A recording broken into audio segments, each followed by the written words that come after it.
What if I told you the next 48 hours could redefine the value of every dollar you own? Not next year, not someday, but now, because in 2 days, Jerome Powell steps up to a microphone, and one decision from him could launch gold toward $5,000, even $10,000 exactly, like Jamie Dimon and several major institutions have been warning.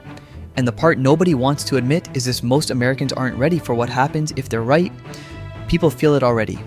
Groceries cost more, rent keeps climbing, savings accounts lose value faster than you can fill them. Markets swing without warning. Every headline feels like a reminder that the system isn't as stable as we were told. And when the ground starts to shake, the question becomes simple. Where do you put your trust? That's why this moment matters. Powell's next move isn't just another policy update, it's a spark sitting next to a leaking tank of financial pressure that's been building for years. And the institutions calling for massive gold targets aren't doing it for shock value. They see something forming beneath the surface, something powerful enough to pull the entire market into a new cycle. If you watch and pray until the end, you'll understand why this 48-hour window may be the last calm before a shift that could rewrite how wealth is stored, protected, and measured. Stay with me.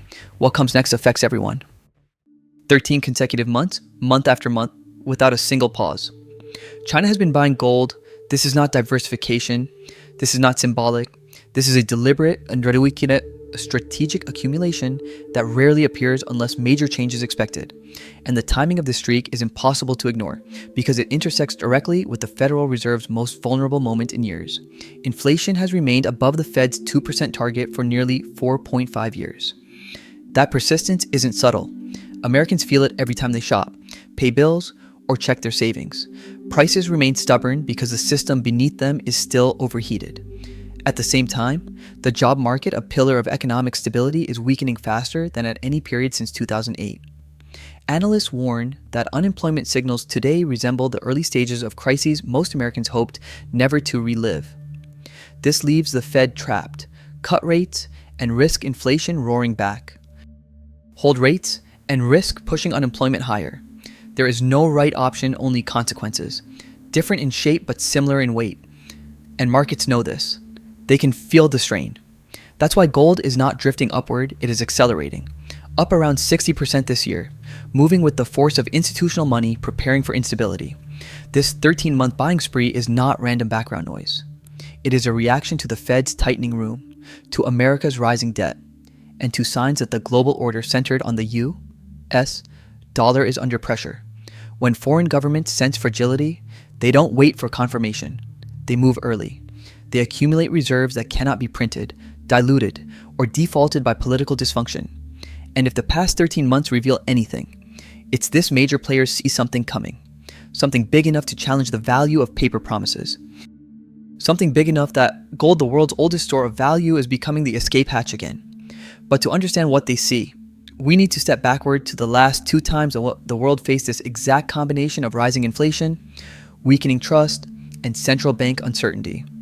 Stay with me, because in the next part, you'll see how this gold accumulation wave connects directly to the moment Powell steps on stage, and why December's decision might ignite a chain reaction no one can stop.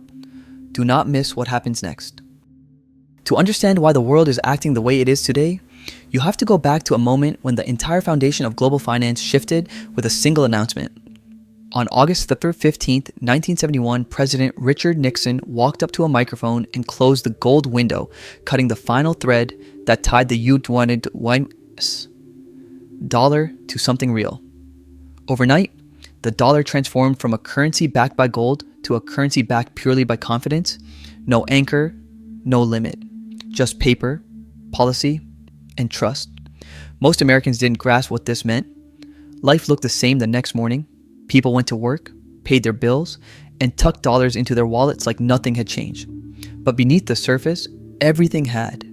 And the smartest investors on earth felt the tremor instantly. They knew what happens when a currency loses its restraint. Inflation rises, trust weakens, and gold becomes the only truth left standing. At that moment, gold was about $35 per ounce. By 1974, it climbed to around $195, and by 1980, it was approaching $850, marking a 400% move in less than a decade. That wasn't a rally, it was an escape. a rush towards something solid as inflation surged and people lost faith in the dollar. Trust evaporated, and when trust leaves, money flows to the oldest safe haven humanity has ever known. Why does this matter now? Because the signals of the 1970s are showing again. Rising prices, mounting debt, a currency stretched thin by political dysfunction and global tension, the fear that the rules of the game are shifting again. The gold boom of the 1970s wasn't driven by speculation, it was driven by survival. And today's environment carries an eerie resemblance. But history didn't stop there. Another cycle approached decades later, different players, different circumstances. But the same underlying truth: when confidence breaks, gold rises. And that second wave would show the world that even modern financial systems are not immune. By 2001, gold had become a joke on Wall Street. Trading around $271 an ounce, it was dismissed as outdated, a relic from another era. Tech stocks dominated the cultural and financial imagination. The new economy felt invincible. Analysts called gold irrelevant, boring, unnecessary. But beneath that optimism, cracks were forming. And Alan Greenspan, then chairman of the Federal Reserve, made a decision that would unleash a decade-long chain reaction. To stimulate a slowing economy, he began cutting interest rates aggressively, from around 6.5% down to 1%. Cheap money flooded the system. Risk-taking became the norm. Households borrowed more than ever. Banks loosened standards. Housing prices soared. The illusion of endless prosperity took hold. Then came 2008. Lehman Brothers collapsed. Bear Stearns collapsed. AIG required a massive rescue. The global financial system stood inches from total failure. Confidence didn't just weaken, it evaporated. And when trust disappears, people run back to what they know cannot be printed, manipulated, or defaulted on. Gold surged from $271 to around $1,900 by 2011, a rise of roughly 700%. Investors weren't chasing a trend, they were escaping a system caught in its own contradictions. Central banks printed money to rescue the economy, ironically creating the very conditions that drove gold even higher. The pattern was undeniable when systems strain. Gold absorbs the fear. And here's the crucial connection: both historic surges, the 1970s and the 2001-2011 cycle, were triggered by forces we are witnessing again today. Currency uncertainty, rising debt, weakening trust in institutions, policy decisions made under extreme pressure. But 2025 is different in one alarming way. Both historical trigger patterns are appearing simultaneously. The pressure of the 1970s and the instability of the 2000s are merging into one. And what happens when two historic gold catalysts collide at the same time is something the modern financial world has never seen until now. Now we arrive at the part that feels less like history and more like a warning replaying in real time. Because in 2025, we aren't watching a single crisis unfold, we are watching two historic patterns converge. The inflation pressure of the 1970s is merging with the systemic fragility of the early 2000s. And the fusion of these forces is exactly why gold is no longer rising gradually. It's accelerating. Today, gold trades near $4,212, already up about 60% this year, a rate of appreciation almost never seen outside periods of severe economic stress. Markets don't behave like this during stability. They behave like this when something deeper is shifting. The job market makes that tension unmistakable. ADP reports 32,000 jobs, not a gain. Challenger documents 71,000 layoffs in November alone. More than 1 million layoffs have occurred this year. And surveys show 40% of companies have already cut staff in 2025, while 60% expect cuts in 2026. These aren't random fluctuations. They are early signs of a labor contraction that often precedes recessions and sometimes worse. When companies lay off workers proactively, before the downturn is fully visible, it means leadership is bracing for something they don't publicly admit yet. At the same time, inflation expected to cool has instead rebounded to around 3%. Not explosive, but stubborn, rising, resistant to policy. And in economics, stubborn inflation paired with weakening employment is one of the most dangerous combinations. It removes the Fed's degrees of freedom. They cannot stimulate aggressively without stoking inflation. They cannot tighten further without crushing jobs. This is the exact cocktail that ignited the 1970s gold supercycle and the 2001-2011 surge. But never before have these two dynamics, the inflation spiral and the credibility crisis, returned together, layered on top of each other, amplifying each other. That is what makes 2025 unique. That is why global banks are forecasting extraordinary gold targets, and that is why the next Federal Reserve meeting carries weight far beyond a routine policy update, because inside that meeting lies the clearest sign yet that the system is reaching its breaking point. The Federal Reserve's upcoming meeting isn't just another policy session, it is shaping up to be one of the most fractured internal battles in decades. Analysts expect 2, possibly even 3 dissenting votes, the highest level of disagreement since 1992. In a central bank, dissent isn't casual, it's a red flag. It signals fragmentation at the core of the institution responsible for stabilizing the entire U.S. economy. When the Fed disagrees internally, markets feel it. Confidence weakens. The illusion of complete control begins to crumble. And right now, that illusion is more fragile than at any point since the financial crisis. Inflation refuses to obey. The job market continues to soften. And debt grows like a shadow the Fed can't outrun.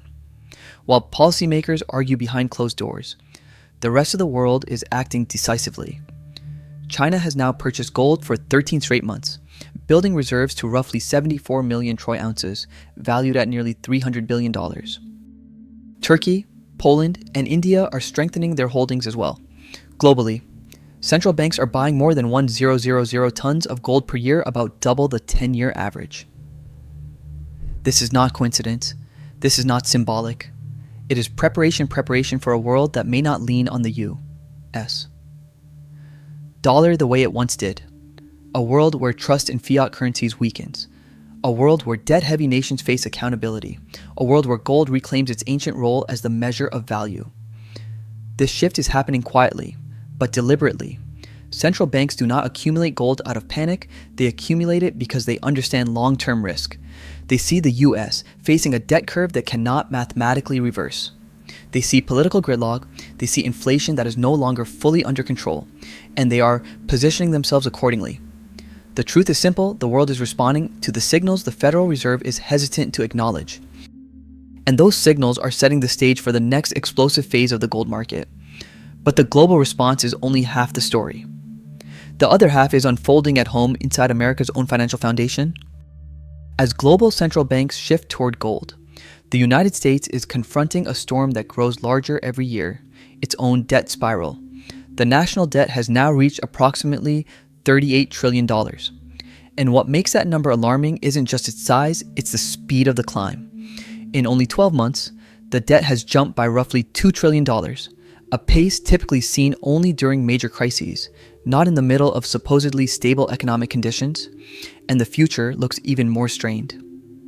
The Congressional Budget Office projects $2 trillion annual deficits for the foreseeable future. These aren't projections made during war or recession, these are the expectations for normal years. When a country borrows at that scale, year after year, something fundamental begins to weaken confidence. Foreign central banks, once the most reliable buyers of U.S. Treasuries, are stepping back. They're reducing purchases, shifting reserves, and choosing gold over American debt. When the global appetite for U.S. bonds declines, the cost of borrowing rises, and pressure shifts inward. A system once supported by international demand must now carry more of its own weight. And the cracks show. This brings us to the technical structure forming under gold. The market is watching $4, 264, a critical resistance level. If gold breaks through, it opens a path toward $4, 381 near the all-time high. And when assets break all-time highs, markets change behavior. Analysis turns into emotion, emotion turns into momentum. Above $4, 381, the psychological shift hits full force. Funds scramble to rebalance. Institutions chase exposure. Retail investors jump in, unwilling to miss the next leg. FOMO becomes a catalyst, amplifying every price move. And from there, the path to $5,000 becomes not only possible, but structurally logical. Behind this momentum stands the mining sector, an amplifier of gold's every move. Mining stocks are already up around 125%, driven by margins near $2, $600 per ounce, with mining costs around $1.600 and gold near $4.200. This leverage can push miners into parabolic territory if gold continues higher. Analysts at Morgan Stanley and Jefferies even project targets near $6.600, recognizing the potential of a breakout supported by macro stress, technical momentum, and global accumulation. Everything now points toward one pivotal moment, December 10th, when Powell steps forward and the world listens. On December 10th, Jerome Powell will deliver a decision that could ignite the next great gold cycle. One dovish phrase, one hint of easing, one sign that the Fed is leaning toward cuts could send shockwaves through global markets, and major institutions know it. JP Morgan, Goldman Sachs, and Vank are all projecting gold toward $5,000, some even higher, because they see the same ingredients building a weakening dollar, rising debt, persistent inflation, and central banks buying over 1,000 tons of gold a year. The world is repositioning, quietly, methodically, strategically, because deep down, everyone understands a simple truth: a currency that has existed in its current form for 52 years cannot rival the permanence of gold, trusted for nearly 5,000 years. One is paper shaped by policy, the other is value shaped by history. When uncertainty grows, people don't cling to what is modern, they cling to what has survived. The U.S. dollar is facing questions it hasn't faced since the 1970s. The debt curve is accelerating. Trust in institutions is fracturing. Inflation refuses to settle. And global powers are preparing for a financial landscape that may not revolve around the American currency. This moment is not just another market cycle. It may be a turning point, a shift in how the world defines safety, value, and wealth. What lies ahead may be more than a rally. It may be a monetary reset, a return to the asset that has outlived every empire, every system, and every currency humanity has ever created. The next chapter begins when Powell speaks, and when he does, the world will be watching not for what he says, but for what it means.